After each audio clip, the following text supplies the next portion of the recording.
अस्सलाम वालेकुम स्टूडेंट्स। जिस तरह के लास्ट वीडियो में हम कुछ एग्जांपल्स कर चुके थे चैप्टर 2 की, अब हम उसके सेक्शन पर आ गए। सेक्शन 2.1 पे उसकी फॉलो अप एक्सरसाइजेस करेंगे। So first of all we have question, determine which of the following equations are linear.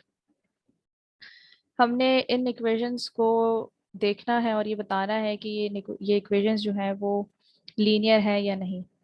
इसे सिंप्लीफाइड फॉर्म में लिखने के बाद कुछ तो इक्वेशंस देखते के साथ ही पता चल रही है कि लीनियर है या नहीं। जिस तरह के equation 1 is linear equation with one variable, equation 2 is also a linear equation with two variables, क्योंकि x की पावर भी 1 है और y की पावर भी 1 है और आपस में कोई दो वेरिएबल्स मल्टीप्लाई भी नहीं हो रहे। 3 भी लीनियर है। Fourth is a non linear, क्योंकि यहाँ पे x के ऊपर पावर आ रही है स्क्वायर। सिमिलरली अगर 6 देखी जाए तो 6 भी नॉन लीनियर इक्वेशन है, क्योंकि एक्स के ऊपर भी रूट आ रहा है। ये जो 4 है ये तो रूट से बाहर चला जाएगा, ये हो जाएगा 2 अंडर रूट x, जिसकी वजह से ये इक्वेशन नॉन लीनियर होगी। इस तरह से हमारे पास ये जो इक्वेशन नंबर 5 लिखी हुई है, 2x - 3xy + 5 is equals to 10, ये इक्वेशन भी नॉन लीनियर इक्वेशन है, क्योंकि हमारे पास जो मिडल टर्म है उसके अंदर दो वेरिएबल्स आपस में मल्टीप्लाई हो रहे हैं। इसी तरह से आप ये तमाम इक्वेशंस को देख लेंगे, कर लेंगे। अच्छा, यहाँ पर other than one variable use हुआ हुआ है, x1 यूज हुआ हुआ है, x2 यूज हुआ हुआ है, x3 यूज हुआ हुआ है। तो ये जो सबस्क्रिप्ट में लिखे हुए होते हैं ये एक्चुअली एक्स आई को रिप्रेजेंट कर रहे होते हैं। यहाँ पे आप आई की जगह कोई भी नंबर्स लिख सकते हैं और ये काफी सारे वेरिएबल्स हो सकते हैं और ये लीनियर ही है, ये इक्वेशन लीनियर कहलाएगी। अब हम देखें अगर क्वेश्चन नंबर 17 को, तो 17 में लिखा हुआ है √x² + 2xy + y² is equal to 25।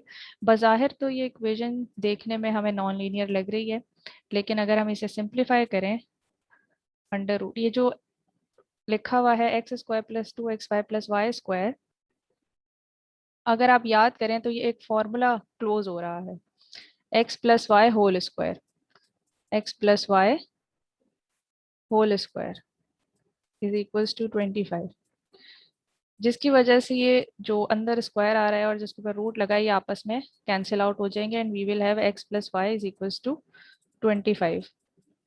तो बज़ाहिर जो हमारे पास ये इक्वेशन देखने में नॉन लीनियर लग रही थी, ये एक्चुअली नॉन लीनियर इक्वेशन नहीं है बल्कि ये लीनियर इक्वेशन है। आगे क्वेश्चंस की तरफ बढ़ते हैं। क्वेश्चन नंबर 20 है हमारे पास। Rework example 2. If product A requires 2 hours per unit and product B requires 4 hours per unit. ये मैंने रेफरेंस के लिए यहाँ एग्जाम्पल नंबर 2 लगा भी दिए, ये हमने पढ़ी थी अभी लास्ट वीडियो में। प्रोडक्शन पॉसिबिलिटीज के नाम से ये पूरी हमने सॉल्व की थी एग्जाम्पल। इसमें करना ये है आपने कि जो प्रोडक्ट ए है वो उसके लिए उसके आवर्स, रिक्वायर्ड आवर्स चेंज हो गए। प्रोडक्ट ए का एक यूनिट बनने में 2 आवर्स लगेंगे और प्रोडक्ट बी के एक यूनिट बनने में 4 आवर्स लगेंगे। तो इक्वेशन हमारे पास उसके अकॉर्डिंगली चेंज हो जाएगी। इट मीन्स इक्वेशन जो है वो हो जाएगी 2x + 4y is equals to 120, क्योंकि हमारे पास टोटल लेबल आवर्स जो थे वो 120 थे। ठीक है, तो इक्वेशन मैंने बना दी है। आपने इसी तरह इसका part A B C solve करना है, मतलब इसके ऊपर रीवर्क करना है, सिर्फ इसकी इक्वेशन को थोड़ा सा चेंज करके।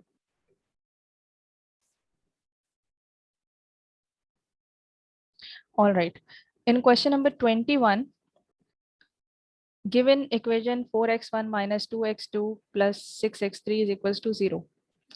ये जो इक्वेशन हमें दी हुई है इसको हमने सेटिस्फाई करना है। हमने एग्जांपल 1 की थी, सेम एज इट इज थी, उसके अंदर 2 वेरिएबल्स यूज हुए हुए थे, लेकिन यहाँ पर हमारे पास 3 वेरिएबल्स हैं, x1 x2 एंड x3।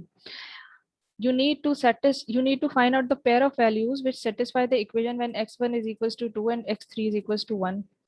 तो यहाँ पर हम x1 की जगह 2 रख देंगे और x3 की जगह 1 रखेंगे और x2 की वैल्यू निकाल लेंगे। और अगर यहाँ 2 रखते हैं तो ये हो जाएगा 8 और ये हो जाएगा 6। 8 + 6 इज 14। 14 हमारे पास यहाँ पॉजिटिव होगा, वहां जाके नेगेटिव हो जाएगा एंड 14 -14 डिवाइडेड बाय -2 इज 7। तो यहाँ पे जो इसके लिए हमारे पास पेयर ऑफ वैल्यूज सेटिस्फाई करेंगे वो होगा 2,7,1, इसका आंसर आएगा। 2 x1 को रिप्रेजेंट कर रहा है, सेकेंड वैल्यू जो है वो x2 को रिप्रेजेंट कर रही है और थर्ड वैल्यू x3 को। थर्ड में है define all elements of the solution set which in which the values of two variables equal 0। कि बिल्कुल वैसे ही ये क्वेश्चन है, और इसमें हमने क्या करना होगा, इसे ये क्वेश्चन, ये वाला जो पार्ट है इसका पार्ट भी ये 3 बार सॉल्व होगा। पहले पार्ट में आप x1 equals to x2 equals to 0 रखेंगे और x3 की वैल्यू निकाल लेंगे। सेकेंड पार्ट में आप x2 is equals to x3 is equals to 0 रखेंगे और x3 की वैल्यू निकाल लेंगे। थर्ड पार्ट में आप x3 और x1 को 0 रखेंगे और x1 की वैल्यू निकाल लेंगे। x3 और x2 को 0 रखेंगे और आप x1 की वैल्यू निकाल लेंगे। इसी तरह से आपने तीनों पार्ट्स करने होंगे और यहाँ पे इसका बी पार्ट भी सॉल्व हो जाएगा। क्वेश्चन नंबर 22 की तरफ बढ़ते। क्वेश्चन नंबर 22 एग्जैक्टली मैंने आपको समझा दिया किस तरीके से होगा। क्वेश्चन नंबर 3 को देखते हैं। क्वेश्चन नंबर 3 में हमारे पास इक्वेशन है x3 इज इक्वल टू 20। ये थोड़ी सी डिफरेंट किस्म की इक्वेशन है। इसमें आपको सिर्फ एक ही वेरिएबल दिया हुआ है और वो है वेरिएबल x3, और आपसे ये कहा जा रहा है that you need to assume कि ये इक्वेशन जो है ये रिलेटेड टू 4 वेरिएबल्स है, x1 x2 x3 and x4। तो हम अज्यूम ये करेंगे कि इसके अंदर बाकी जो 3 वेरिएबल्स हैं वो 0 है, जैसे 0 x1 plus 0 x2 plus x3 plus 0 x4 is equals to 20। ठीक है, ये हमारे पास जनरल इक्वेशन है। अगर पार्ट ए को देखा जाए तो what value satisfy the equation when x1 is equals to 4 and x2 is equals to 2, x4 is equals to 15। तो ऑब्वियसली ये हमारे पास जो इक्वेशंस है, क्योंकि x1 x2 x3 और x4 दोनों सबके कोफिशिएंट्स जो हैं वो 0 हैं और x3 का कोफिशिएंट 1 है, तो x इस तरह से x3 की डायरेक्टली हमें वैल्यू यहाँ पता चल रही है कि वो 20 होगी। तो इसका जो सेटिस्फाई करने वाला पेयर बनेगा वो बनेगा 4, 2, 20, 15। अगर आप x1 x2 और x3 की जगह और x4 की जगह ये वैल्यूज रखते हैं तो आपको x3 की वैल्यू 20 रखनी पड़ेगी, तो ये इक्वेशन सेटिस्फाई हो जाएगी। क्योंकि ऑब्वियसली अगर आप 4 रखते हैं x1 की जगह तो ये 0 हो जाएगा, x2 की जगह रखते हैं 2 तो ये भी 0 हो जाएगा, x4 की जगह रखते हैं 15 तो ये भी 0 हो जाएगा। तो ऑब्वियसली इक्वेशन को सेटिस्फाई करने के लिए आपको x3 की जगह 20 रखना पड़ेगा, तो 20 इक्वल्स 20 आएगा और आपकी इक्वेशन ट्रू हो जाएगी। पार्ट बी में आपसे क्या कहा जा रहा है, what value satisfy the equation when x3 is equals to 10।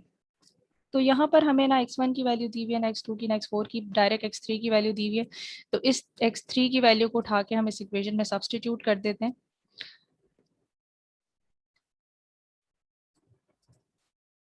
So x3 जो हमारे पास जनरल इक्वेशन है वो x3 इज इक्वल टू 20 है। जो x3 की गिवन वैल्यू है वो है 10, 10 is equal to 20। So 10 can not be equal to 20 which means that it's a false statement, और फॉल्स स्टेटमेंट के लिए हमारे पास क्या होता है, नो सॉल्यूशन। तो इसके पार्ट बी का जो आंसर आएगा वो आएगा no solution, right. Part C को देखते हैं। पार्ट सी में determine all elements of the solution set for which the three variables equal 0। हमारे पास ऑलरेडी ही x1 x2 और x4 के जो कोफिशिएंट्स हैं वो 0 हैं, तो ये क्वेश्चन सिर्फ एक ही बार सॉल्व होगा और उसके अंदर आंसर सिर्फ x3 की वैल्यू का आएगा कि आप अगर तीनों, उसके अलावा आप अगर तीनों रखते हैं तो तब सब जो है हमारे पास 0 हो जाएंगे। तो यहाँ पे सिर्फ आपके पास एक आंसर बनेगा 0, 0, 20, 0। सिर्फ एक ही सॉल्यूशन सेट बनेगा आपके पास। Again we have a word problem of product mix. Product mix का हमारे पास एक वर्ड प्रॉब्लम है। Company manufactures two products, product A B. each unit of A requires 3 labor hours and each unit of B requires 5 labor hours. Daily manufacturing capacity is 150 labor hours. So in part A, if X unit of product A and Y units of product B are manufactured each day and all labor hours are to be used, determine the linear equation that requires the use of 150 labor hours per day. Same आपने इसको इसी तरीके से करना है. आगे थोड़ी C complex equations आएगी, हम इसका एक मॉडल देख लेते किस तरीके से बनता है. अगर हम कहते हैं कि हमारे पास फॉर एग्जांपल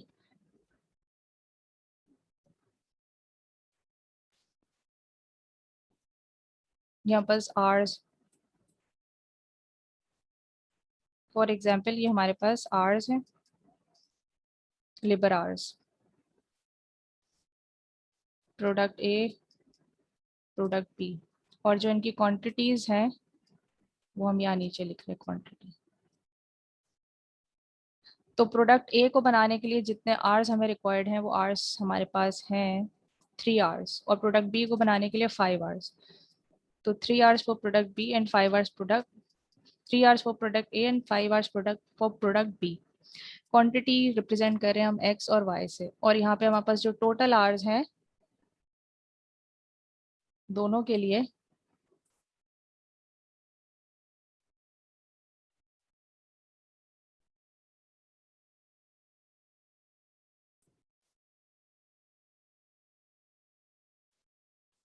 टोटल आवर्स हैं 120. तो यहाँ पर इजीली हम इक्वेशन फॉर्म कर सकते हैं. इक्वेशन इसकी फॉर्म होगी 3x प्लस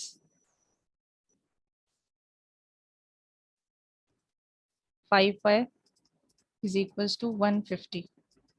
चाहिए 120 गलत दिखती है, 150 आवर्स हैं इसके अंदर टोटल. तो ये हमारे पास पार्ट ए सॉल्व हो गया. इक्वेशन हमने बना ली 3x plus 5y is equals to 150. Time, labor hours to produce 1 unit of product A and labor are used to produce 1 unit of product B. Part B में हमारे पास पूछा गया how many units of A, how many units of A can be produced. It means we need to find out the value of X made each day. If 25 units of B, it means this is our Y.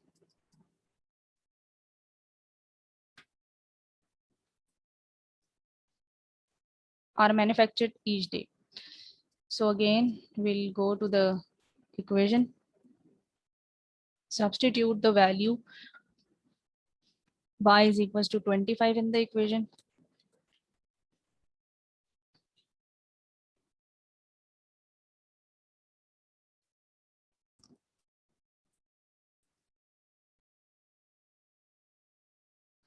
Solve it for x.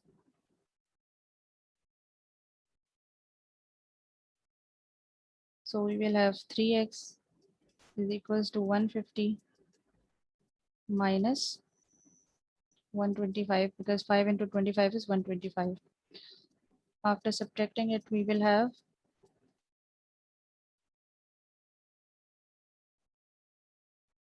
25. Divide both sides with 3, so we will have 25 divided by 3. So the value of x will be 8.33. Obviously हम units produce कर रहे हैं एक product के, तो वो decimal form में तो नहीं हो सकते, तो हम ये कह देते हैं अप्रोक्सीमेटली जो इक्वल है x वो 8 यूनिट्स के हैं. कि अगर हम y के 25 यूनिट्स प्रोड्यूस कर रहे हैं तो हमें x के 8 यूनिट्स प्रोड्यूस करने पड़ेंगे पूरे के पूरे 150 लेबर आवर्स को यूटिलाइज करने के लिए. तो ये हमारे पास सॉल्व हो गया पार्ट बी. अब पार्ट सी में कह रहे हैं how many units of A can be made. How many units of A can be made, again we need to find out the value of X each week if 12 units of B are manufactured. Y की value 12 दी हुई हमें यहाँ पे. Again we will solve the equation by substituting y as 12. So we have 3x plus 5 into 12 is equals to 150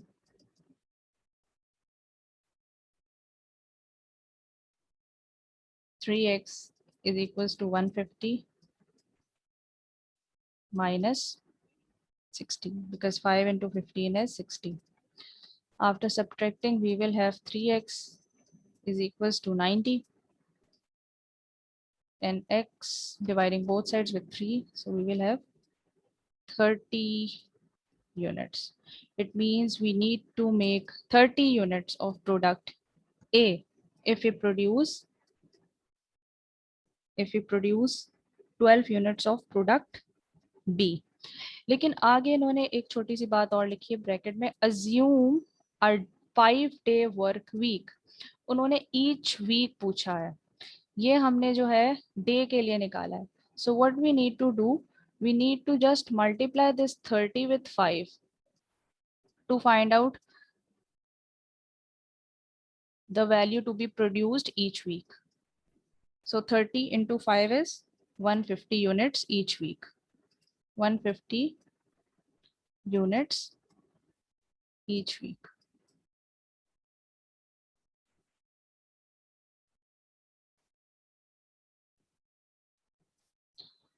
So this is how we have done question number 24 also.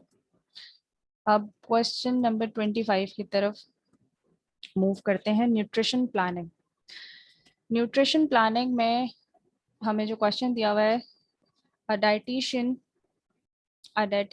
is considering 3 food types to be served at a meal.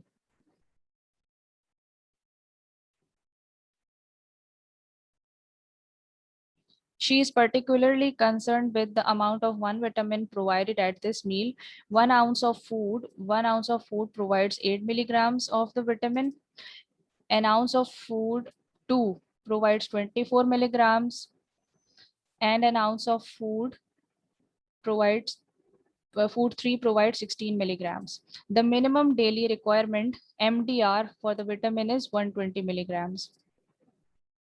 तो इसे बिल्कुल वैसे ही हम solve करेंगे जिस तरह हमने अपना पिछला क्वेश्चन सॉल्व किया है. So we have 3 types of foods: food 1, food 2 and food 3. ठीक है, और पर आउंस क्वांटिटी दी हुई है. So we will write per ounce. So for food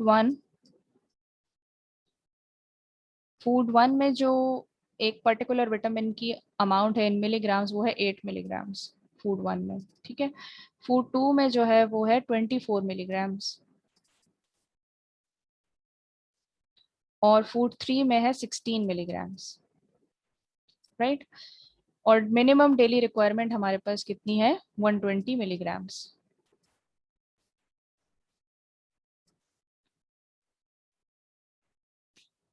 Moving on part A, if xj equals the number of ounces of food type J served at the meal, determine the equation which ensures that the meal satisfies the MDR exactly. xj, ये जो j है यहाँ पे actually ये real number को represent कर रहा है. तो आपके पास 3 टाइप्स के फूड है, तो आप इसे इस तरीके से रिप्रेजेंट करेंगे, x1, x2, x3 सबस्क्रिप्ट में लिखेंगे. x1 is for food 1, x2 is for food 2 and x3 is for food 3. तो मेरा ख्याल से बन गई इक्वेशन हमारी easily. 8x1 plus 24x2 plus 16x3 is equals to 120. This 120 is minimum daily requirement of that particular vitamin. So part A is completed. We have made the equation, respective equation according to our given question. In part B, we are asked if only one of the 3 food type is to be included in the meal, how much would have to be served in each of the 3 possible cases to satisfy the MDR. Again आपसे यही पूछा गया है कि अगर सिर्फ एक ही type का फूड सर्व किया जाए, चाहे फूड 1, चाहे फूड 2, चाहे फूड 3, तो हमारे पास मैक्सिमम क्या क्वांटिटी बनेगी हर फूड की, जो कि डेली MDR को सेटिस्फाई करेगी। अगर हम टाइप ऑफ फूड 1 ले रहे हैं तो वो हमें कितने आउंसेस लेना है, अगर फूड टाइप ऑफ 2 ले रहे हैं तो कितने आउंसेस लेना है, फूड टाइप ऑफ 3 ले रहे हैं तो फिर कितने आउंसेस लेना है। तो एग्जैक्टली इसमें हम यही करेंगे कि पार्ट बी के लिए हम जो है वो अगर x1 की वैल्यू निकाल रहे हैं तो हम फूड 2 की क्वांटिटी और फूड 3 की क्वांटिटी को 0 रखेंगे। तो यहाँ पे हम लिखेंगे for x1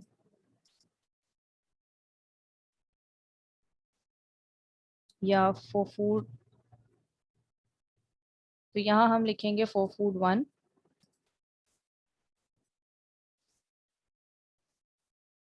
for food 1 we will substitute x2 is equals to x3 is equals to 0। ये दोनों जब 0 हो जाएंगे तो इक्वेशन हमारे पास बनेगी 8x1 is equals to 120। So x1 is equals to 120 upon 8 which will be 15। It means we need to consume 50 ounces to fulfill our MDR। Minimum requirement जो है वो 120 की है, तो 120 की मिनिमम रिक्वायरमेंट को पूरा करने के लिए अगर हम सिर्फ फूड 1 लेते हैं तो हमें उसके 15 आउंसेस लेने होंगे डेली। अब इसी तरह हम सॉल्व करेंगे फूड 2 के लिए। फॉर फूड 2 लिख लीजिएगा for food 2। So for food 2 हमारे पास ये x1 और x3 जो है वो 0 के बराबर हो जाएंगे। x1 is equals to x3 is equals to 0।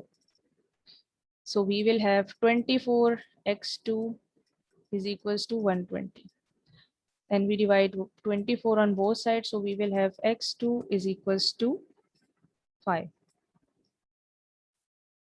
It means to satisfy daily MDR, daily minimum requirement, we need to take 5 ounces of food 2 अगर हम सिर्फ food 2 ले रहे हैं तो।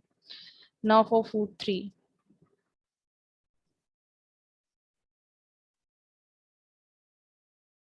for food 3 we need to substitute x1 and x2 is equals to 0। x1 is equals to x2 is equals to 0।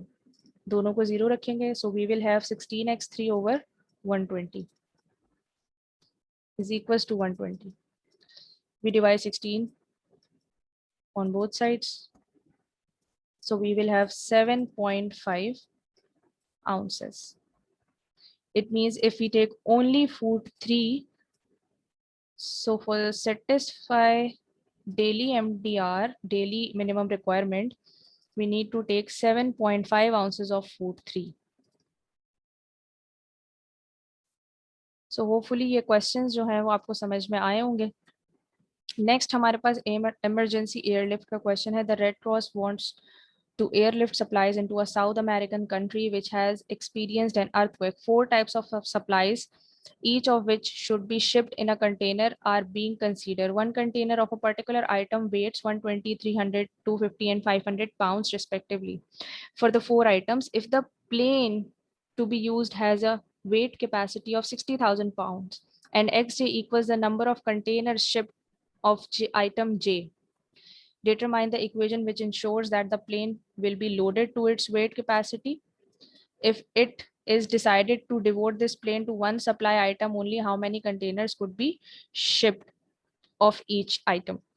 तो यहाँ पर एग्जैक्टली आपने इसी तरह से जिस तरह मैंने डेली एमडीआर का बनाया, यहाँ पे फूड्स का बनाया था, इसी तरह आप यहाँ पे 3 डिफरेंट आइटम्स जो है वो शिप कर रहे हैं। तो उन आइटम्स को आप आइटम 1, आइटम 2, आइटम 3, आइटम 4 का नाम दे दें और साथ इसी तरीके से आपने डाटा बनाना है। और यहाँ पर भी एक्स जे आपको दिया हुआ है, so it mean you need to represent it by x1, x2, x3 and x4। तो आपके पास इजीली इक्वेशन बन जाएगी और टोटल आपके पास कैपेसिटी जो है जो कि प्लेन कैरी कर सकता है वो है 60,000 pounds. So is equals to 60,000।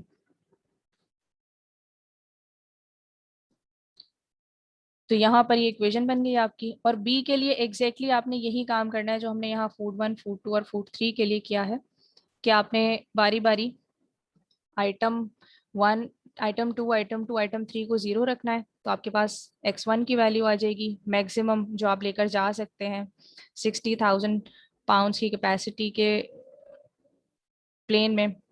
और इसी तरह आप x1 x3 x4 को 0 रखेंगे तो x2 की वैल्यू आ जाएगी, x1 x2 और x4 को 0 रखेंगे तो x3 की, और x1 x2 x3 को 0 रखेंगे तो x4 की। तो यहाँ पर ये जो वर्डिंग है, ये जो चेंज हो रही है, इससे आपने ये जो है वो सोचना है कि आपने क्या करना है। ऑब्वियसली कि वो ये डिसाइड कर रहे हैं कि प्लेन को सिर्फ एक चीज के लिए ही डिवोट कर देंगे, तो जाहिर सी बात है जब एक चीज जाएगी तो बाकी कोई चीज नहीं जाएगी, तो बाकी तमाम की तमाम चीजें जीरो होंगी। सिमिलरली यहाँ पर्सनल हायरिंग का क्वेश्चन है, ये भी इसी तरीके से होगा। इसमें आपके पास हायरिंग की बात हो रही है प्रोग्रामर एनालिसिस्ट की, सीनियर प्रोग्रामर एनालिसिस्ट की और सॉफ्टवेयर इंजीनियर की। तीन किस्म के आपके पास पोजीशंस हैं, उनको हायर करने की कॉस्ट्स यहाँ दी हुई हैं, और जो मिनिमम बजट है आपके पास वो है 1.2 मिलियन पर ईयर। तो आपको ये जो नीचे पार्ट्स दिए हुए हैं, in first part you need to determine the budget equation for budget,